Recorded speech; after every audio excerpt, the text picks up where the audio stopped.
एक तरफ है मदारा उचिहा और कोकुशिबो, दूसरी तरफ है सुकुना एंड शिसुई उचिहा। इन दोनों टीमों के बीच अगर लड़ाई हो जाए तो कौन सा टीम जीतेगा? सबसे पहले हम इन कैरेक्टर्स की पावर जान लेते हैं। मदारा के पास है इटर्नल मंगेक्यो शेरिंगन और रिनेगन। उसका सुजनु पहाड़ स्तर की विनाशकारी शक्ति रखता है और लिम्बो क्लोन्स एक अलग डायमेंशन से हमला करते हैं। रिनेगन के जरिए वह ग्रेविटेशनल पावर, चाक्रा एब्जॉर्प्शन और प्लेनेटरी डेवस्टेशन जैसे जुत्सु इस्तेमाल कर सकता है। मदारा की चाक्रा क्वांटिटी और रीजनरेशन दोनों गॉड लेवल की हैं। अब बात करते हैं कोकुशिबो की। कोकुशिबो एक अपर मून रैंक डीमन है जिसके पास मून ब्रीदिंग और 6 आइज का लाभ है। उसकी परसेप्शन बेमिसाल है और उसका ब्लेड लड़ाई के बीच बढ़कर हाई स्पीड स्लैशेस पैदा करता है। उसके हमले एयर प्रेशर से पहाड़ों को काट सकते हैं। उसकी regeneration speed demon slayer universe में सबसे ऊंची है। अब बात करते हैं दूसरी टीम की। सुकुना और शिसुई उचिहा। रियोमे सुकुना। सुकुना के पास कर्स्ड एनर्जी का सबसे शक्तिशाली नियंत्रण है। उसका मेलेवोलेंट श्राइन डोमेन एक्सपेंशन बिना सीमा के क्षेत्र में सब कुछ काट सकता है। वह रिवर्स कर्स्ड एनर्जी से खुद को तुरंत ठीक कर सकता है। उसके फिजिकल स्ट्राइक्स और स्पीड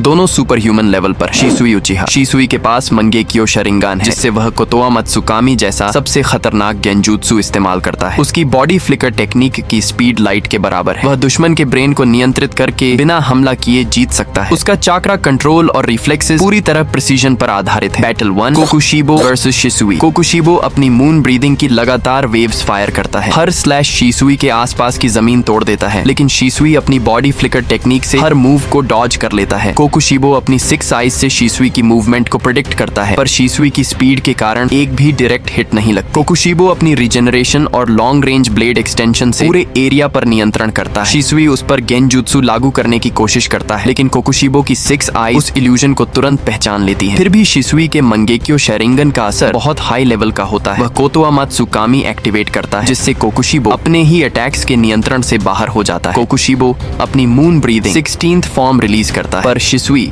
माइंड कंट्रोल में होने के कारण उस अटैक को उसी दिशा में रीडायरेक्ट कर देता है। अटैक रिबाउंड होकर कोकुशिबो को ही लगता है और उसका आधा शरीर रीजनरेट होने से पहले ही खत्म हो जाता है। कोकुशिबो की रीजनरेशन फेल हो जाती है क्योंकि जेनजुत्सु ने उसके न्यूरल सिग्नल्स को डिस्टॉर्ट कर दिया होता है। और शिसुई उचिहा ये बैटल जीत जाता है। दूसरी बैटल की तरफ बढ़ते हैं। जैसे ही बैटल शुरू होती है, सुकुना अपना मेलेवोलेंट श्राइन डोमेन एक्टिवेट करता है। एरिया के अंदर हर सेकंड सैकड़ों इनविजिबल स्लैशेस जनरेट हो रहे हैं। मदारा अपने सुजनु की मल्टीपल लेयर्स एक्टिवेट करके डोमेन के लगातार डैमेज को रजिस्ट करता है। मदारा लिम्बो क्लोन्स भेजता है जो सुकुना के पीछे से एक साथ अटैक करते हैं, लेकिन सुकुना उन क्लोन्स को डिटेक्ट नहीं कर पाता, इसलिए उसे काफी डैमेज होता है। सुकुना डिसमेंटल और क्लीव टेक्निक से सुसनु के आउटर आर्मर को तोड़ने लगता है। मदारा चाक्रा अब्जॉर्प्शन यूज करता है और सुकुना की कर्स्ड एनर्जी फ्लो को डिस्टर्ब कर देता है। सुकुना अपनी फिजिकल पावर से मदारा पर डायरेक्ट हिट करता है, लेकिन मदारा रिनेगन से शिनरा टेंसी यूज करके उसे पीछे फेंक देता है। फिर मदारा अपना सबसे स्ट्रॉन्ग मूव चिबाकू टेंसी एक्टिवेट करता है, जिससे सुकुना एक विशाल ग्रेविटेशनल कोर में बंद हो जाता है। सुकुना डोमेन कैंसिल करने की कोशिश करता है, पर उसकी एनर्जी पहले से ही मदारा के चाक्रा अब्जॉर्प्शन से कम हो चुकी होती है। कोर एक्सप्लोड होता है और सुकुना की बॉडी हेविली डैमेज्ड कंडीशन में गिर जाती है। मदारा शांति से खड़ा रहता है और अपने लिम्बो क्लोन्स से फाइनल सिमल्टेनियस स्टैब करवाता है और यह बैटल मदारा उचिहा जीत जाता है। तो एक टीम की तरफ से जीत चुका है हमारा शिसुई उचिहा और दूसरी टीम से जीत चुका है गोस्ट ऑफ उचिहा मदारा। अगर तुम लोगों को ऐसे ही बैटल देखना अच्छा लगता है तो प्लीज मुझे सब्सक्राइब करके रखना, क्योंकि आगे ऐसे ही बहुत खतरनाक फाइट्स लाने वाला। तो मिलते हैं एक्शन से भरपूर नेक्स्ट वीडियो में। Bye bye.